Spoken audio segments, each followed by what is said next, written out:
июня 1941 года в 4 часа утра началась Великая Отечественная война.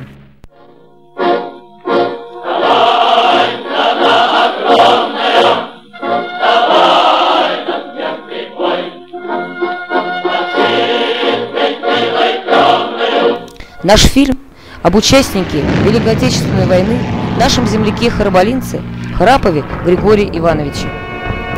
28 сентября 1942 года Григорий Иванович ушел на фронт и сражался в 63-м стрелковом полку.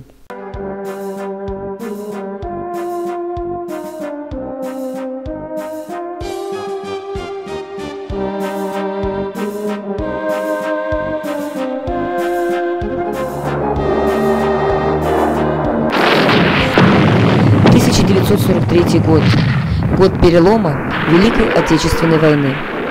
В январе этого же года Григорий Иванович Храпов стал старшиной, а затем и замком взвода 63-го стрелкового полка.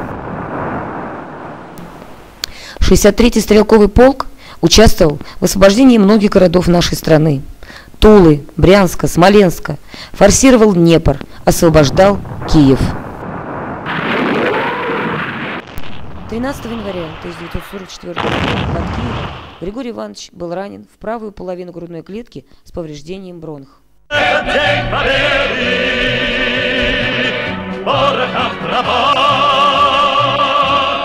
это праздник, сединою на висках, это радость со слезами на глазах.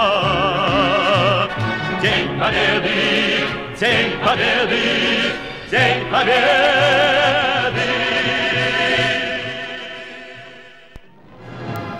Победу Григорий Иванович встретил в госпитале города Бердищево, откуда через год был направлен в санаторий города Сочи для продолжения лечения. За боевые заслуги Григорий Иванович награжден медалью Жукова, орденом Отечественной войны первой степени и многими другими. В родные Харабали Григорий Иванович вернулся в 1946 году. В 1948 году женился на Жиляковой Валентине Илларионовне. В семье Храповых 3 детей, 2 сына, дочь, 3 внуков и 3 правнуков. Много лет Григорий Иванович проработал в колхозах «Красные ловцы», «Родина», на Богнинской опытной станции, механизатором, был бригадиром тракторного отряда. В 1994 году в возрасте 70 лет ушел на пенсию, имеет награду Герой труда.